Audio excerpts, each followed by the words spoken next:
दोस्तों हमारे एक सब्सक्राइबर हैं अनिल जी। उन्होंने मुझे कमेंट करके एक क्वेश्चन पूछा कि जियो फ्लेक्सी कैप जो फंड है, जब से वो लॉन्च हुआ है तब से लेकर सेम पीरियड में उसने जो रिटर्न्स निकाल के दिए हैं वो दिए हैं 2.33%। जबकि उसका जो बेंचमार्क है जिसका नाम है निफ्टी 500, उसके जो रिटर्न्स है वो 2.64% है, मतलब सेम पीरियड के। ये मैंने ध्यान नहीं करा था, ये हमारे अनिल कुमार जी जो सब्सक्राइबर है, हमारे व्यूवर हैं, उन्होंने ध्यान करके मुझे कमेंट करके बताया। और उन्होंने कहा कि सर ये चीज बताइए कि ऐसा क्यों हो रहा है कि ये फंड जो एक्चुअल में ये एक एक्टिव फंड है, ऊपर से ह्यूमन एआई फंड है जो कि अलादीन का सपोर्ट है इसके साथ, तो इसके रिटर्न्स ज्यादा होने चाहिए। भले ही मैं बात कर रहा हूँ ये हफ्ते 10 दिन की बात कर रहे हैं भले ही, लेकिन इनका छोटा सा कॉन्सेप्ट है कि यार इसका रिटर्न थोड़े से तो ज्यादा होने चाहिए थे, या एटलीस्ट जो इंडेक्स है उसके बराबर तो होने चाहिए थे ना। और ये उससे कम चल रहा है, तो देखो इसके ऊपर जानने की कोशिश करेंगे। साथ में बहुत अच्छा क्वेश्चन निकल के आया अनिल जी का। ऐसे ही क्वेश्चंस आप भी प्लीज, जो भी आपके दिल में है आप जरूर पूछेगा। मैं कमेंट करके उसका, आपका जो कमेंट है उसको वीडियो में लेकर उसका आंसर देने की कोशिश जरूर करूंगा दोस्तों। साथ में एक फंड्स है जिसके बारे में ना आप लोग ज्यादा सोचते नहीं है, आप लोगों को शायद पता नहीं है। उसका नाम होता है medium to long duration funds. इसके बारे में बात करेंगे। पूरी की पूरी एक रिपोर्ट निकल के आई है कि भाई कौन कौन से ऐसे लॉन्ग और मीडियम ड्यूरेशन फंड्स जो होते हैं वो कौन से होते हैं, किस तरीके के होते हैं, किस तरीके के लोगों के काम आते हैं, उसके ऊपर बात करेंगे। साथ में Jio BlackRock mutual fund house ने एक बिल्कुल नई अप्रोच ना इंट्रोड्यूस करी है। वो नई अप्रोच क्या है? उस अप्रोच का नाम है एस ए ई। अब इसके ऊपर बात करेंगे ये S A E approach actual में है क्या और काम कैसे करती है। इंडिया के अंदर सबसे पहले यही इस अप्रोच को लेकर आए हैं, इस स्ट्रेटजी को ये लेकर आए हैं, और इस स्ट्रेटजी को ये अपने फंड्स के अंदर क्या करने वाले हैं, इंप्लीमेंट भी करने वाले हैं। इंप्लीमेंट मतलब कर चुके हैं। इसके अलावा क्वांट म्यूचुअल फंड हाउस की तरफ से भी एक फंड लॉन्च हो चुका है, जिसके बारे में मैं आपको इसी वीडियो में बताऊंगा। तो कुल मिलाकर ये है कि भाई जो वीडियो है बहुत ज्यादा आपके लिए फायदेमंद तो है ही, और आपके ज्यादा इंफॉर्मेटिव भी है। तो सबसे पहली बात, स्किप बिल्कुल भी मत कीजिएगा दोस्तों, एंड तक देखिएगा। साथ में चैनल को सब्सक्राइब कर लीजिएगा और बेल के आइकन को दबाकर वीडियो को लाइक कर दीजिएगा। शुरू करते हैं, आपको लेकर चलता हूँ कंप्यूटर स्क्रीन पर।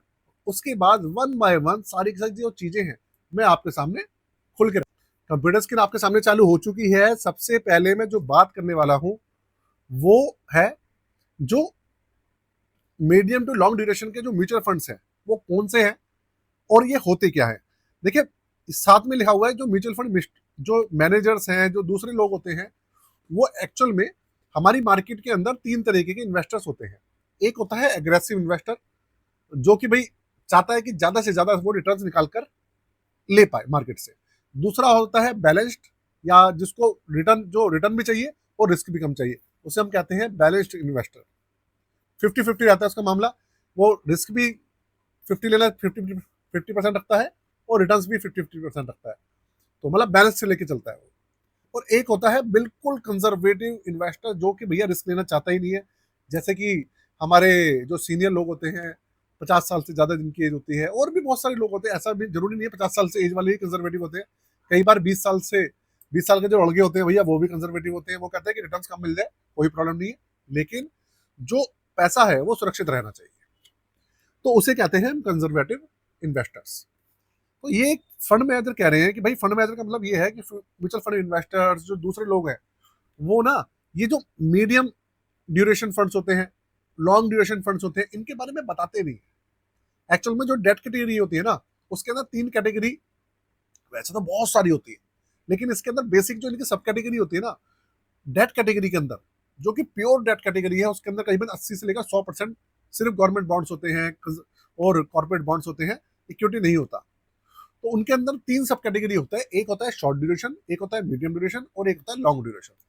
तो शॉर्ट ड्यूरेशन होता है आपका जिसके अंदर मतलब जो जिस जगह पे पैसा लगाया जाता है ना उनके पोर्टफोलियो में, वो बहुत छोटे कम पीरियड के लिए होता है। जो आप समझ लीजिए गवर्नमेंट बॉन्ड्स होती है, उनकी जो वो वैलिडिटी होती है वो 90 दिन तक होती है।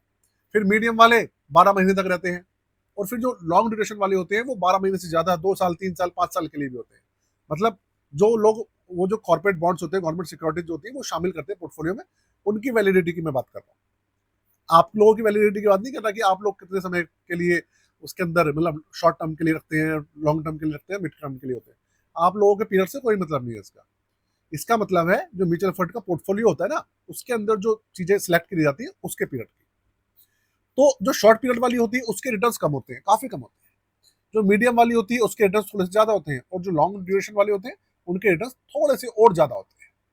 कितने परसेंट होते हैं देखिए, वो मैं कुछ भी डिस्क्लोज नहीं करना चाहूंगा। एक चीज आपको बता दूं कि पूरी वीडियो ना भाई सिर्फ इंफॉर्मेशन पर्पज के लिए, किसी भी तरीके का रिकमेंडेशन नहीं है किसी भी फंड को लेकर, किसी भी चीज को लेकर।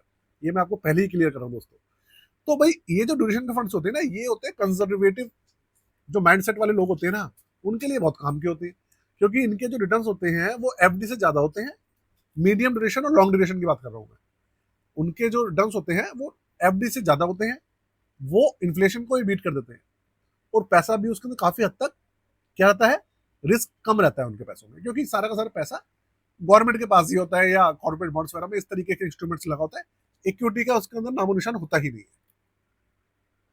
तो इस तरीके के फंड्स के बारे में लोगों को पता नहीं होता। तो जो सेबी की नॉर्म्स है, सेबी के हिसाब से ये जो है आपका, ये मीडियम टू लॉन्ग ड्यूरेशन वाले जो होते हैं उनको मैंडेट होता है कि वो डेट और मनी मार्केट इंस्ट्रूमेंट्स के अंदर ही पैसा जो है अपने पोर्टफोलियो में शामिल करेंगे। ये सेबी ने पूरा का पूरा स्ट्रिक्टली करा हुआ है कि भाई ये अवेयरनेस करनी चाहिए भाई, बिल्कुल भी पैसे रिस्क नहीं, इन्वेस्टर के पैसे का तो कोई रिस्क नहीं होना चाहिए।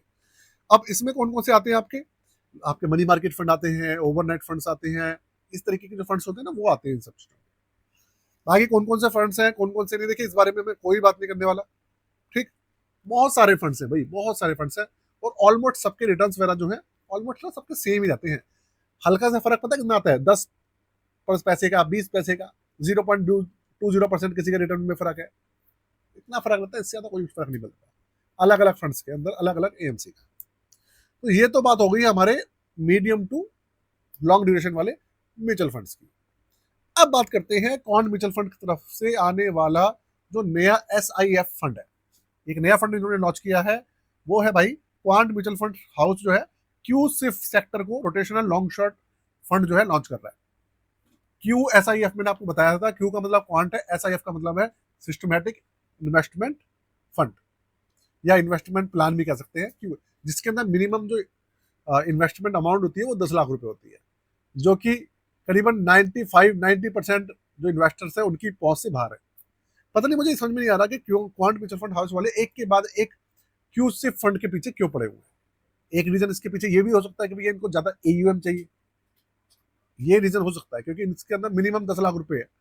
अगर कोई इन्वेस्टर आता है तो मिनिमम 10 लाख रुपए लेके ही आएगा ना भाई। ये तो एक आप समझ लीजिए एक इसकी एलिजिबिलिटी है इसके अंदर घुसने से।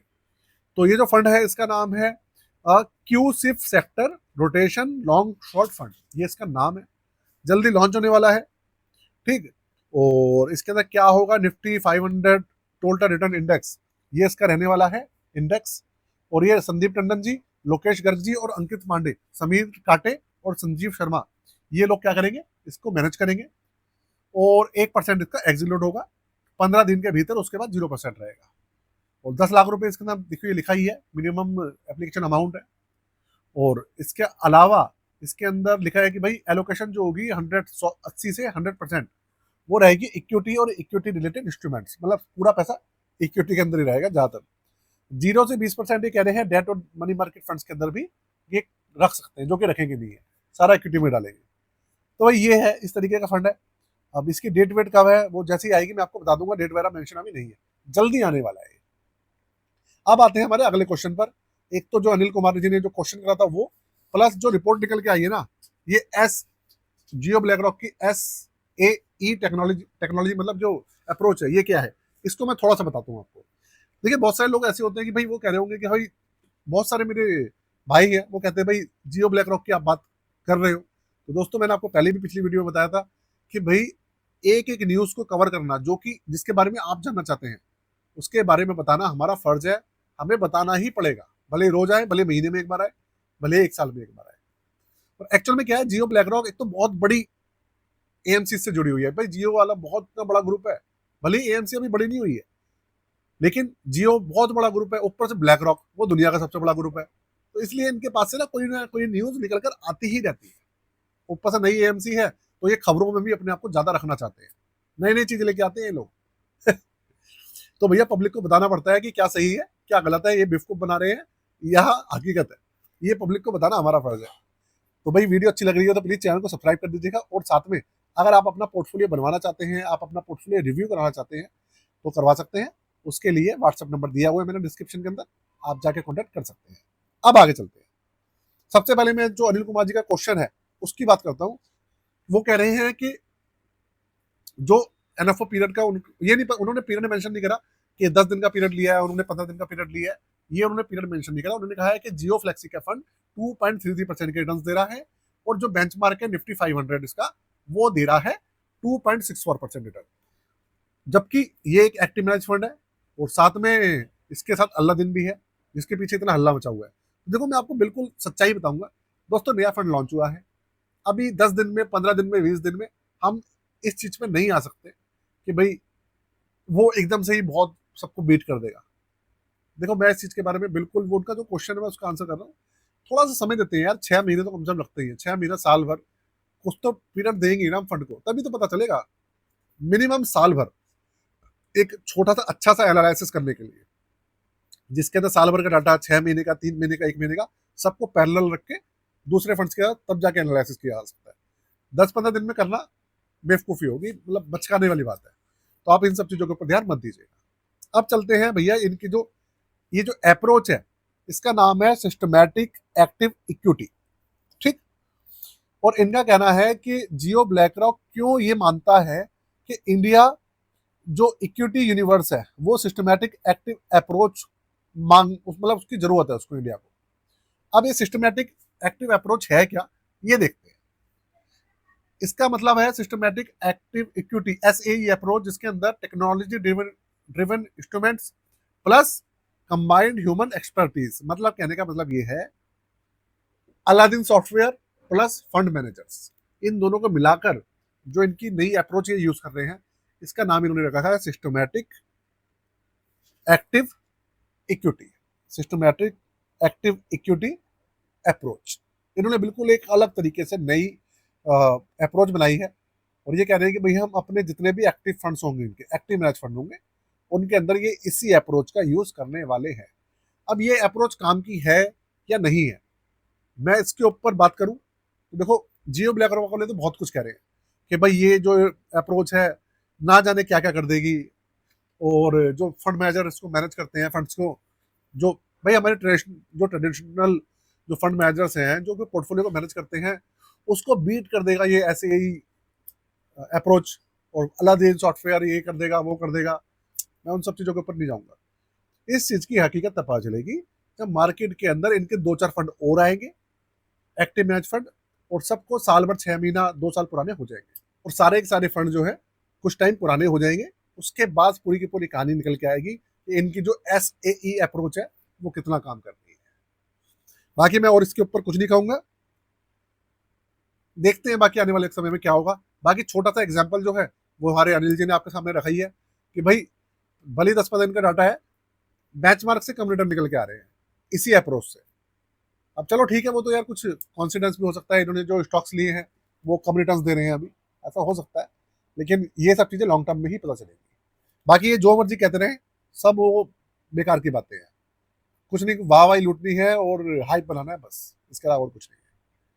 तो दोस्तों वीडियो को यही खत्म करता हूँ। बाकी मार्केट के अंदर जो आपको गिरावट देखने को ही मिली है उसके ऊपर किसी और वीडियो में बात करूंगा, वो सब चीज़ें चलती रहती हैं, आपको पता ही है, रोज कभी 100-200 पॉइंट नीचे है, कभी ऊपर है, तो भाई वो अभी चलता रहेगा जब तक बिहार के जो इलेक्शंस है वो प्रॉपर खत्म नहीं होंगे, रिजल्ट नहीं आएगा, तब तक ये ऊपर नीचे चलता रहेगा। ठीक है, तो आप इस सब चीज़ों को टेंशन में मत लीजिएगा। हाँ, लेकिन 26,000 छू गया है और 26,000 अब क्रॉस करके आगे ही बढ़ेगा, लेकिन स्लो स्लो बढ़ेगा, ये पक्की बात है। तो आज की वीडियो को यही खत्म करते हैं। जय हिंद।